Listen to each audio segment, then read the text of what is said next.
Hello students, अभी तक हम लोग पढ़ चुके हैं कि पदार्थ क्या चीज है, हम किसे पदार्थ कह सकते हैं, पदार्थ में क्या गुण होने चाहिए। अब जब हम पदार्थ के बारे में पढ़ रहे हैं कि हमने पढ़ा कि पदार्थ शुद्ध या अशुद्ध होते हैं, दो प्रकार के होते हैं।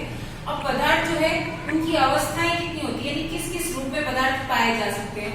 तो बेसिकली हम पदार्थ को जो है मेटल या पदार्थ जो है उसको तीन भागों में बांट सकते हैं, सॉलिड, लिक्विड एंड गैस, या भी कहे तो ठोस, द्रव और गैस। ठोस, द्रव और गैस, इसके अंदर क्या होगा कि अब यार इन तीनों की कैरेक्टरिस्टिक्स जो है, इन तीनों के गुण जो है, इन तीनों अवस्थाओं के वो अलग अलग है। किसे आप ठोस कहेंगे, किसे द्रव कहेंगे, किसे गैस कहेंगे, उसका हम देखेंगे।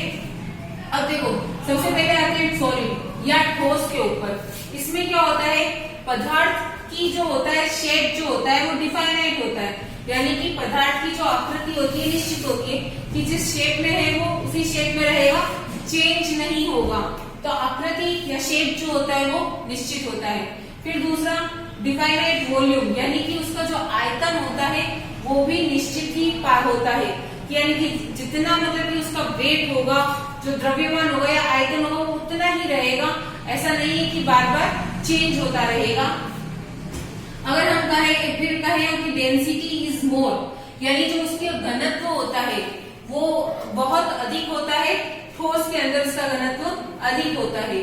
फिर आते हैं चौथे पे कि कंप्रेसिबिलिटी ऑफ नेग्लिजिबल, यानी कि जो उसकी संपीड्यता होती है वो नगण्य होती है। संपीड्यता क्या होती है कि किसी पदार्थ को हम अगर दबाते हैं और वो दब जाता है, वो उसकी संपीड्यता या कंप्रेसिबिलिटी कहलाती है। तो अगर आप किसी ठोस पदार्थ को दबाएंगे तो वो नहीं दबेगा, तो उसकी जो कंप्रेसिबिलिटी या संपीड्यता है वो नगण्य होती है।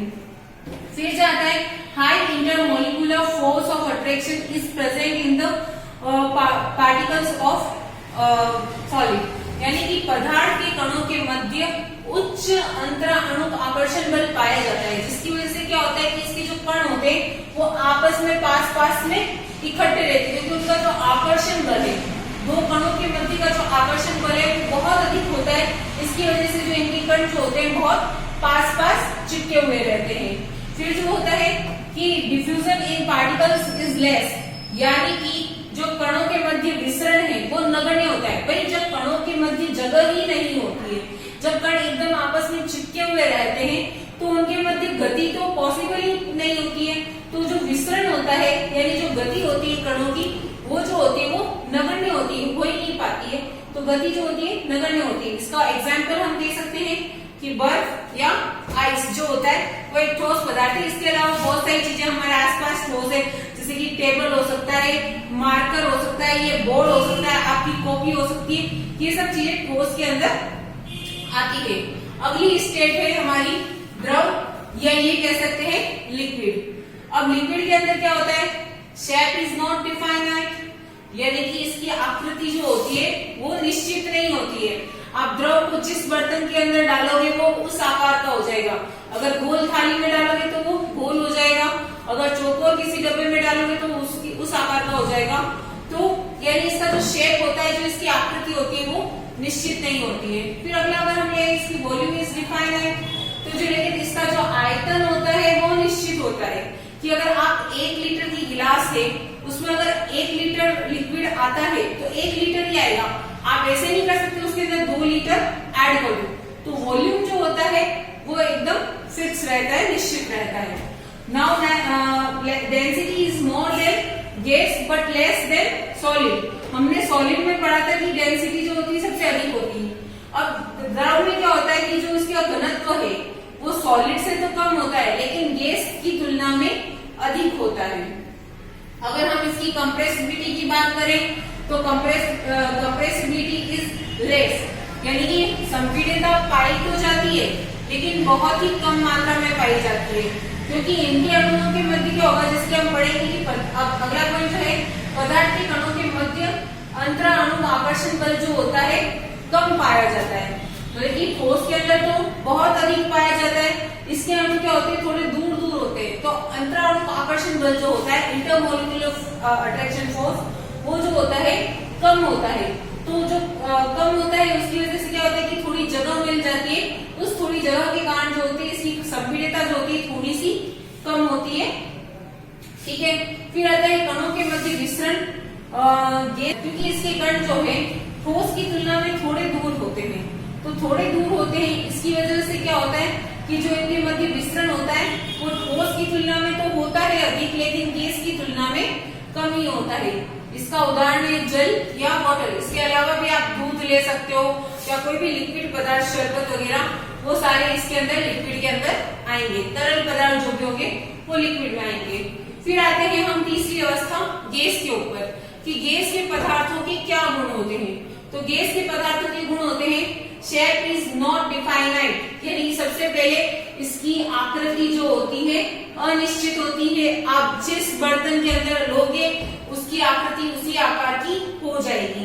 तो जो शेप होता है या आकृति होती है वो फिक्स नहीं होती है। Then volume is not definite. अब जिस प्रकार आकृति निश्चित नहीं है तो आयतन भी जो है इसका निश्चित नहीं है। आप अगर है ना आप चाहो तो 1 लीटर की जो उसमें वॉल्यूम में आप 2 लीटर भी डाल सकते हो, तो इसका वॉल्यूम जो है आयतन कभी निश्चित नहीं रहता है। फिर इसका जो घनत्व है वो नगण्य होता है या बहुत कम होता है, यानी कि ठोस में सबसे अधिक होता है, देन गैस में द्रव में जो होता है थोड़ा कम होता है और इसके अंदर बहुत कम होता है। तो density is very less. Now compressibility is very high. तो कंप्रेसिबिलिटी या संपीड़ितता जिसे कहते हैं वो बहुत अधिक होती है, कि गैस के अणुओं को आप दबाकर लिक्विड तक कर सकते हो, उसको द्रव में चेंज कर सकते हो, इतनी ज्यादा इसके अंदर संपीड़ितता होती है। तो संपीड़ितता बहुत अधिक होती है। आप छोटे से बर्तन में भी गैस के बहुत ज्यादा अणुओं को डाल सकते हैं। फिर आता है पदार्थ के कणों के मध्य अंतरा अणु आकर्षण बल जो होता है वो नगण्य होता है, यानी कि हम कहें कि इंटरमोलिकुलर जो फोर्स होता है, अट्रैक्शन फोर्स पार्टिकल्स के बीच में, वो बहुत ही कम होता है या नगण्य होता है। ऐसा इसलिए होता है क्योंकि जो इसके अणु होते हैं बहुत दूर दूर होते हैं, बहुत दूर दूर होते हैं, तो जिसकी वजह से क्या होता है कि है ना इनके मध्य आकर्षण बल नहीं होता है, इसलिए इसके जो होते हैं कण जो होते हैं बहुत दूर दूर होते हैं। Then 6 point is the diffusion in particles is very high। जो डिफ्यूजन या विसरण जो होता है कणों के मध्य वो बहुत अधिक होता है। बहुत अधिक होता है मतलब कि इनके मध्य जो विसरण होता है, गति करने की क्षमता होती है बहुत अधिक होती है, क्योंकि कण तो ऑलरेडी बहुत दूर दूर होते हैं।